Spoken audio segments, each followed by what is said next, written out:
Nah, epiglotis ini berfungsi untuk dia mencegah makanan yang kita makan itu masuk ke paru-paru. Jadi epiglotis itu kan katup, dia akan membuka dan menutup secara otomatis. Dia akan membuka ketika kita bernafas dan dia akan menutup ketika kita makan, supaya makanan yang kita makan itu tidak masuk ke saluran pernafasan. Jadi kalau satu jalan ditutup, otomatis dia akan lewat jalan satunya, akan masuk ke jalur pencernaan, supaya juga enggak keselak. Makanya kadang kita kalau makan sambil bicara, kita tersedak itu karena ada makanan yang salah jalur, harusnya ke jalur pencernaan malah masuk ke jalur pernafasan. Itu tadi fungsi epiglotis yang ada di laring. Selain ada epiglotis, ada juga yang namanya pita suara. Pita suara ini berfungsi membantu kita untuk bisa mengeluarkan suara untuk berbicara. Selanjutnya faring, bawahnya ada trakea. Trakea adalah saluran seperti pipa yang tersusun atas tulang rawan berbentuk cincin. Jadi kayak cincin disusun itu ada beberapa, itu disebut trakea. Bawahnya trakea ada persimpangan lagi disebut dengan bronkus. Kalau faring persimpangannya itu ke saluran cerna dan saluran nafas, sedangkan bronkus persimpangannya ke paru-paru kanan dan paru-paru kiri. Sama bentuknya juga pertigaan, yang satu ke kanan, yang satu ke kiri untuk ke paru-paru. Nah, tadi adalah tenggorokan, sampai di tenggorokan turun ke paru-paru, ada kanan ada kiri. Dari bronkus turun di bawahnya ada yang namanya bronkeolus. Bronkeolus itu adalah cabang dari bronkus. Ujungnya lagi, paling ujung di dalam paru-paru disebut alveolus. Anak-anak bisa lihat seperti di gambar di bagian halaman 21, itu ada gambar bronkus, ada gambar bronkeolus, bawahnya lagi ada alveolus. Untuk lebih mudah membayangkan, alveolus itu seperti rambutan. Kalau anak-anak lihat di pohon, rambutan itu kan bergerombol ya buahnya, satu batang itu dia akan bercabang terus gerombol buahnya banyak. Nah, itu gambaran alveolus, kurang lebih seperti itu. Nah, di alveolus apa? Alveolus adalah tempat terakhir udara parkir di paru-paru. Jadi sudah masuk tadi lewat hidung, tenggorokan, terus sampai alveolus. Oksigen yang kita hirup akan parkir di dalam. Ini alveolus ya. Akan parkir di dalam alveolus ini oksigennya. Nah, alveolus ini terbungkus oleh banyak pembuluh darah. Pembuluh darah yang membungkus alveolus, dia membawa karbon dioksida. Nah, sampai di alveolus, sampai di sini nih, mereka tukeran oksigen dan karbon dioksida. Karbon dioksidanya terserap, merembes ke alveolus, sedangkan oksigen merembes ke pembuluh darah. Jadi tukeran, oksigen ke darah, dibawa oleh darah, nanti dibawa ke jantung untuk disebarkan ke seluruh tubuh, sedangkan karbon dioksidanya masuk ke alveolus untuk dikeluarkan lagi ke luar tubuh kita. Jadi seperti itu bolak-balik proses kita bernafas, udara mulai masuk, bagaimana bertukar dalam paru-paru dan dikeluarkan lagi. Tuh. Sedangkan proses bernafas itu dijelaskan di halaman 23, ada dua cara. Yang pertama yaitu proses pernafasan dada, dan yang kedua adalah proses pernafasan perut. Pada proses pernafasan dada, rusuk terangkat dan membesar dan paru-paru mengembang ketika menghirup udara. Sedangkan ketika menghembuskan udara kita menghela napas, udaranya kita keluarkan, paru-parunya mengempis. Jadi dibayangkan kalau anak-anak meniup balon. Balon ketika kita tiup kan dia mengembang. Nah, itu adalah kondisi paru-paru saat kita menghirup udara. Sedangkan balon kalau udaranya dikeluarkan kan dia akan mengecil, mengempes ya, jadi kecil. Nah, itu adalah gambaran paru-paru ketika kita menghembuskan udara. Sedangkan pada proses pernafasan perut itu melibatkan namanya diafragma. Diafragma itu adalah selapis otot yang berbentuk lengkungan untuk memisahkan rongga dada dan rongga perut. Jadi di bawah tulang rusuk ini ya, di bawah tulang rusuk itu ada yang namanya diafragma. Nah, ini nanti membantu pada proses pernafasan. Ketika ketika kita menghirup udara saat melakukan pernafasan perut, diafragma akan rata, akan dalam bentuk semula. Sedangkan ketika kita menghembuskan nafas, menghela nafas, diafragma akan melengkung ke atas. Jadi dia mendorong paru-paru ke atas gitu.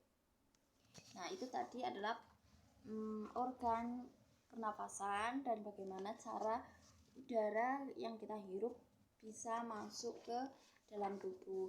Selanjutnya, yang kedua, pembahasan kedua, kita akan melihat bagaimana cara menjaga kesehatan organ pernafasan. Ada beberapa cara yang bisa kita lakukan untuk menjaga organ pernafasan kita supaya tetap sehat. Yang pertama adalah menjaga kebersihan udara. Dengan cara apa? Menjaga kebersihan lingkungan, melakukan penghijauan, dan tidak membakar sampah sembarangan supaya tidak menimbulkan polusi. Selanjutnya, menghindari udara kotor. Salah satunya cara dengan memakai masker, terutama ketika sedang di jalan. Kita naik motor, mau berangkat ke sekolah, mau pergi ke pasar, itu kan di jalan raya itu banyak kendaraan bermotor, banyak bis, banyak truk. Kadang gas emisi, gas buangan kendaraan itu kadang kita lihat kan, apalagi bis-bis itu buangannya hitam ya. Nah, itu udara kotor, contoh udara kotor. Supaya kita kotorannya tidak menghirup kotoran-kotoran itu, salah satunya dengan pakai masker. Itu bisa membantu untuk menyaring udara yang kita hirup. Selanjutnya, tidak meludah di sembarang tempat. Jadi kalau rasanya pengen ngeludah nih, silahkan ke kamar mandi, dibuang di kamar mandi, selanjutnya disiram. Enggak dibuang terus ya sudah. Jadi disiram setelah meludah, tidak boleh meludah sembarangan. Karena di ludah kita itu mengandung banyak bakteri. Kita nggak tahu apa penyakit yang kita bawa di ludah kita. Kalau kita meludah sembarangan, nanti orang lain menginjak, atau bakteri yang ada di ludah itu menyebar kemana-mana, kita nyebarkan penyakit. Yang keempat, ada membuang tisu di tempat sampah. Apalagi kalau bekas ingus, kalau lagi pilek suka sisi pakai tisu, tisunya dibuang ke tempat sampah. Setelah itu cuci tangan. Selanjutnya ada menjaga jarak dengan penderita penyakit organ pernafasan. Yang terakhir, menghindari asap rokok. Nah, tadi adalah cara menjaganya. Terus apakah organ pernafasan itu juga bisa mengalami penyakit? Jawabannya bisa. Yang paling ringan dan yang paling sering kita temui ada influenza, atau biasanya kita sebut dengan flu. Pilek, meriang, gergesi badannya, itu termasuk ciri-ciri dari penderita influenza atau flu. Caranya supaya sembuh itu mudah. Pertama, dengan banyak makan makanan yang bergizi, banyak minum air putih, dan banyak istirahat. Karena apa? Influenza itu kan disebabkan oleh virus. Jadi sebenarnya tidak ada obatnya. Yang bisa memerangi virus itu kekebalan tubuh kita sendiri. Nah, kita bisa membantu meningkatkan kekebalan tubuh kita supaya virusnya cepat diperangi, cepat habis, cepat keluar dari tubuh kita dengan cara tadi makan makanan yang bergizi, istirahat, dan banyak minum air putih. Lalu penyakit yang kedua adalah namanya bronkitis. Bronkitis ditandai dengan peradangan pada trakea atau bronkus. Penyakit ini menimbulkan gejala berupa nafas berbunyi dan nafas terasa pendek. Jadi kalau rasanya ngos-ngosan terus, padahal nggak habis lari, nggak habis ngapa-ngapain, terus kok nafasnya bunyi ngik-ngik, nah itu perlu diperiksakan lebih lanjut ke dokter supaya bisa didiagnosa sakit apa, kenapa pernafasan kita seperti itu gitu. Jadi untuk menegakkan diagnosa tidak bisa diagnosa sendiri pribadi, oh kayaknya aku kena bronkitis, kayaknya aku kena asma, atau kayaknya aku kena kanker nih, gak bisa. Itu harus tenaga medis yang berpengalaman, salah satunya dokter, baik dokter umum ataupun dokter spesialis. Selanjutnya penyakit yang ketiga itu adalah asma. Asma disebabkan oleh penyempitan pada bronkiolus. Tadi bronkiolus apa? Perpanjangan dari bronkus, jadi batang yang ada di paru-paru itu ada penyempitan di situ, jadi macet. Harusnya segini, dia mengkerut, ada penyempitan jadi kecil gitu, menyebabkan kita bernafas itu sulit, jadi kayak dadanya kayak ditekan. Penyakit asma ini bisa juga disebabkan karena alergi, kayak alergi debu atau alergi dingin. Itu kalau yang punya asma itu bisa bikin kambuh.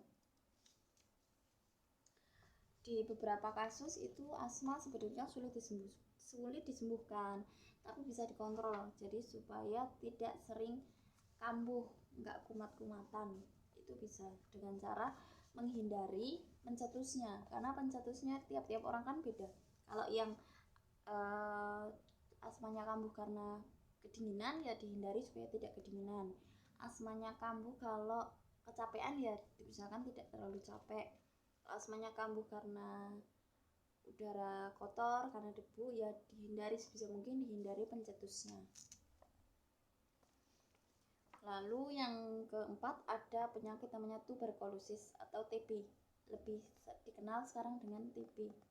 TB adalah penyakit yang disebabkan oleh bakteri Mycobacterium tuberculosa. Gejala yang timbul antara lain sulit bernafas, sering batuk, dan tubuhnya kurus. Jadi kalau misalkan kita menderita batuk yang berkepanjangan, sudah minum obat kok batuknya nggak sembuh, bisa jadi itu adalah TB. Jadi harus diperiksakan ke dokter. Jadi kalau sudah ditegakkan diagnosa TB, itu perlu minum obat yang rutin dan rajin, tidak boleh bolong-bolong. Untuk mencegah penyakit TB seperti apa? Biasanya pada bayi, pada anak kecil itu diberikan suntikan BCG. Jadi saat imunisasi itu ada yang namanya vaksin BCG. Itu mencegah kita untuk bisa terkena TB. Dan yang kelima ada kanker paru-paru. Kanker paru-paru adalah tumor pada bronkus. Jadi bronkus apa? Bronkus adalah persimpangan yang ada di paru-paru, antara paru-paru dengan tenggorokan. Itu ada tumor atau ada benjolan di bronkusnya itu. Penyakit ini biasanya disebabkan oleh rokok. Jadi karena terlalu sering merokok, baik perokok aktif ataupun perokok pasif. Jadi yang merokok langsung atau yang menghirup udara dari rokok yang dikonsumsi oleh orang-orang di sekitar kita, itu bisa memicu timbulnya kanker.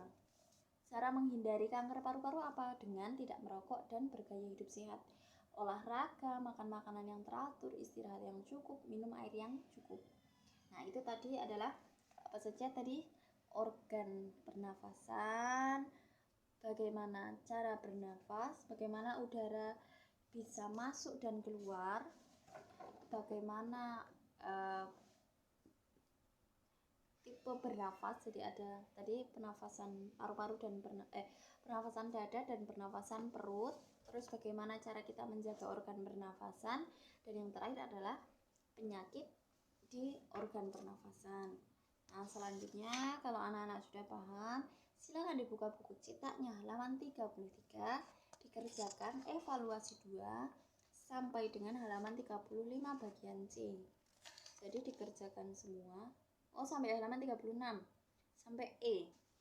A yang pilihan ganda, B yang jawaban singkat, C yang jawaban singkat, uraian singkat. Lalu D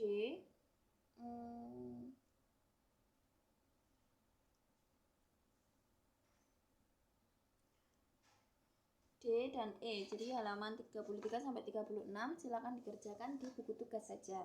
Kalau sudah seperti biasa, silakan di-upload di Google Classroom. Nah, sekian untuk pelajaran IPA hari ini.